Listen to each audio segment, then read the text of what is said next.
Soyez les bienvenus dans votre journal du lundi 11 décembre. Au sommaire, il sera question du Téléthon 2023. C'était ce vendredi et samedi. La Vendée a une fois de plus démontré toute la solidarité dont elle est capable avec l'organisation de nombreux événements caritatifs. Une cérémonie d'hommage aux sauveteurs péris en mer au cours d'une intervention. C'était du côté des Sables d'Olonne qui inaugurait sa stèle dédiée à ces héros du quotidien. Enfin, pour savoir si un métier nous plaît, il faut le tester. C'est en partant de ce constat qu'est né le Forum des métiers par le geste. Le dernier en date était organisé sur Noirmoutier. La 37e édition du Téléthon s'est achevée dans la nuit du samedi à dimanche. En Vendée, c'est exactement 332 748 € qui ont été récoltés. Plus de 80 millions d'euros de promesses de dons à l'échelle nationale. C'est en tout cas ce qu'a annoncé l'association AFM Téléthon. Il s'agit du montant le plus élevé depuis 2014, alors que les dons sont encore possibles jusqu'au 15 décembre. Dans le département, beaucoup d'événements ont eu lieu malgré la météo capricieuse. C'est ce que nous montre ce reportage de Julie Morini. Muscle ton Téléthon, c'était le thème de cette 37e édition et les sapeurs-pompiers vendéens l'ont respecté à la lettre avec une course de 75 km entre les Herbiers et La Roche-sur-Yon. Et pendant l'effort physique, tous avaient la même motivation. On met la douleur un peu de côté et puis on se dit qu'on peut faire du dépassement de soi, sortir de sa zone de confort parce qu'il y a des petits bouts de chou qui eux sont malades tous les jours et qui nous apprennent un petit peu la vie, de comment se battre et comment garder le sourire. On est forcément touché de par nos familles ou nos connaissances, donc c'était aussi le moyen pendant 30 km d'échanger et de discuter de tout ça. Chaque kilomètre parcouru a permis de récolter des fonds, une cause qui leur tient à cœur tous les ans. On est tous les sapeurs-pompiers sensibilisés à ça. On a toujours ce travail et dans les unions départementales des sapeurs-pompiers, on a cette vocation de solidarité. Donc forcément, le Téléthon, ça nous cause.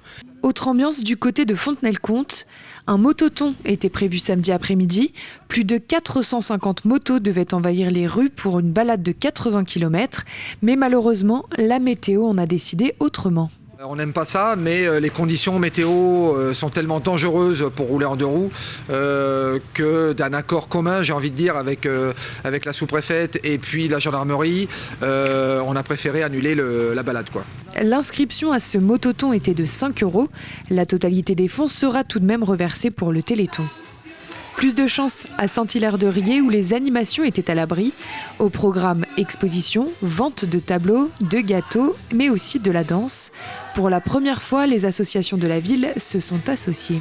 Donc en tant qu'activité adaptée, on a l'habitude de voir des personnes et on se rend compte que la médecine a besoin de ces dons et on s'est dit mieux vaut qu'on se regroupe tous ensemble pour une seule soirée pour la bonne cause. C'est très très important effectivement pour aider la recherche. Je crois que dans toutes les familles, beaucoup d'amis, beaucoup d'enfants près de nous et loin sont touchés par ces maladies que l'on ne connaît pas encore. Au total, 350 animations ont été organisées sur le département, une mobilisation importante malgré ce temps mitigé. Et je rappelle que le 36-37 est encore ouvert jusqu'à vendredi pour faire vos promesses de dons. Nous vous la présentions il y a quelques semaines. Elle est maintenant officiellement inaugurée. La nouvelle stèle en hommage aux sauveteurs péris en intervention aux Sables d'Olonne a été le lieu ce samedi d'une cérémonie en présence de la famille et des descendants de ces héros. Nous nous souvenons bien sûr des 3 sablés morts dans le naufrage de leur canot le 7 juin 2019. Mais dès 1868, d'autres ont payé un lourd tribut. Cette stèle est désormais installée au prieuré Saint-Nicolas à la Chaume, aux côtés d'une autre stèle consacrée cette fois-ci aux disparus en mer. À la base, en fait, on a eu la stèle des péris en mer pour toutes les personnes qui sont disparues en mer, c'est-à-dire où les corps n'ont pas été retrouvés. Et c'est vrai que pour les familles, c'était très compliqué puisqu'elles n'avaient pas de lieu où se recueillir, elles n'avaient pas de cheminement dans leur deuil à pouvoir mettre en œuvre. Et cette stèle permettait aux familles des corps disparus de pouvoir se recueillir et de pouvoir avancer dans leur chemin de vie. Là, maintenant, sont associés les sauveteurs en mer. C'est-à-dire qu'avec la stèle, on va pouvoir comprendre, ça va faire penser aux gens et penser aux familles qui ont vécu ces drames, comme je l'ai dit ce matin. La Sainte-Barbe, la patronne des sapeurs-pompiers en France, se fête traditionnellement le 4 décembre. C'est donc avec quelques jours de retard, ce vendredi, que les soldats du feu se sont réunis à La Roche-sur-Yon en présence d'élus et du grand public. Une cérémonie protocolaire a fait honneur aux sapeurs-pompiers disparus. Et en ce 50e anniversaire du SDIS 85, de nombreux enjeux sont à relever. Bérangère Soulard, vice-présidente du conseil départemental de la Vendée, nous en dit plus. Alors les grands enjeux, c'est qu'on continue de travailler très fortement sur le recrutement de nouveaux sapeurs-pompiers volontaires pour répondre aux enjeux de disponibilité en journée. C'est aussi de permettre à nos sapeurs-pompiers de pouvoir exercer leur activité en toute sécurité. Et puis c'est aussi de leur permettre d'avoir des moyens matériels innovants, comme par exemple les drones qu'on vient d'acquérir et puis répondre aussi aux nouveaux enjeux climatiques et donc par exemple avec des nouveaux véhicules contre les feux de forêt. Les habitants de l'Île-Dieu s'apprêtent à retrouver le chemin des urnes. À la suite du décès du maire Bruno Noury et de la démission d'Emmanuel Maillard remplaçant, les élections départementales partielles permettront de pourvoir le siège vacant. Elles se dérouleront le dimanche 14 janvier et puis le 21 janvier en cas de second tour. Les candidatures pour le premier tour peuvent être déposées du jeudi 14 au jeudi 21 décembre. On part maintenant du côté de Noirmoutier en Lille pour assister à son forum des métiers par le geste. Un forum d'orientation pas comme les autres. Ici, on ne se contente pas de s'entretenir avec les professionnels présents, on met directement la main à la pâte pour découvrir et tester par soi-même les différentes professions. 5 pôles de métiers étaient représentés. Petit tour dans les allées. Dans la peau d'un élagueur, à quelques mètres au-dessus du sol, ou avec des outils d'électricien en main, à Noirmoutier, on croit en l'expérimentation des professions. On leur fait poser des prises, on leur fait essayer de brancher différentes choses, on leur montre un peu le métier d'électricien, quoi. Ça a l'air de plutôt l'intéresser, il a l'air d'être plutôt content de ce qu'il fait. Donc c'est plutôt cool, puis c'est bien pour nous, ça veut dire qu'il y aura une suite dans tout ça. Et des nouveaux collègues qui vont arriver. Pour l'instant bien, c'est assez rigolo, franchement c'est fun. La dernière édition de ce forum remonte à Noirmoutier à 2018. Cette 6e édition était donc fortement attendue. Alors le principe de ce forum, c'est de faire découvrir par le geste plein de métiers différents, donc sur 5 pôles. Le pôle engagement service à la personne, agriculture, métier de la mer, métier de la restauration et bâtiment paysage. Donc et on a également un gros pôle orientation. 360 élèves vont se relayer toute la journée pour découvrir par le geste des professionnels qui sont engagés et qui ont envie de susciter des vocations auprès des jeunes. Après les scolaires le vendredi, place au grand public le samedi. Les visiteurs ont le choix d'un large panel de métiers. Pour présenter notre métier et notre formation aussi aux jeunes qui viennent, pouvoir aussi les faire participer aussi pour leur montrer les gestes. Voilà. C'est important parce que de toute façon dans nos métiers il manque de personnel, on a besoin d'avoir des jeunes qui s'investissent et qui ont envie de venir travailler et on a besoin aussi de jeunes qui vont venir sur nos métiers parce que c'est des métiers indispensables à la vie de tous les jours et au quotidien. Cette découverte des professions par le geste fait recette, puisque le forum a essaimé sur tout le département. Des forums de ce type sont maintenant organisés par exemple au Sables-d'Olonne, à Saint-Gilles-Croix-de-Vie ou encore à Châlons.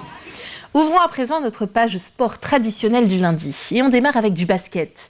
Pour la 16e journée de National 1 masculine, les Sables-d'Olonne recevaient Toulouse à la salle Beau Séjour. Les Sablais revenaient d'une défaite mercredi soir à domicile face à Poissy. Ils se devaient de remporter ce match, mais patatras, c'est un nouvel échec. 65-68. Distancés à la mi-temps au score de 27-39, les Sablais sont parvenus à rejoindre leur adversaire et même le dominer par un écart de 5 points. Cependant, les Toulousains ont profité du manque de réussite des Vendéens pour s'imposer au final. Les mots de l'entraîneur du club vendéen, Denis Mettet, à l'issue de la rencontre. On a pris 15 rebonds offensifs, 10 balles perdues à la mi-temps, donc déjà on se mettait une épine dans le pied. Et puis on est revenu avec des meilleures milieu on a enfin pris le match en main, on le maîtrisait dans notre rythme, dans celui qu'on avait choisi. Donc là, on était très contents. Dans le début du quatrième, milieu du quatrième, on a commencé à reperdre des ballons. redonner des rebonds offensifs, faire des fautes qui donnaient des lancers francs alors qu'il n'y avait pas urgence.